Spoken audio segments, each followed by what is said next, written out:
Hello guys, maluto kita pagkaon sa akong alaga. Ang iyang ingredients, peanuts, corn, tapos ground pork, tapos shushini, kag kalabasa. Ibutang ko lang sa tubig na mainit, tapos ulaton ko magbukal.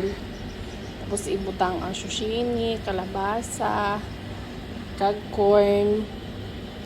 Hasta nga magbukal siya, nagabukal na siya. Pagbukal na mo na gani, hinaan na ang kalayo para namin siya lantawon. Kag maging sticky gid. Tapos butangan naton kanon para magsticky ang aton nga pagkaon sa aton alaga. Painaan ko lang kalayo niya para inanay lang iya nga pagluto. Pag mo ka muna Kaya butang pabukalan mo na ng natin spinach. kamay. Hasta wala to natin mag-sticky. Aram ka matama natin siya sticky. And then,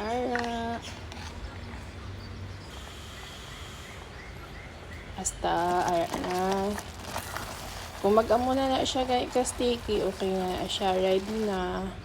Ara na ang aton nga buhat. Thank you. So yummy. Kag healthy siya. Thank you for watching.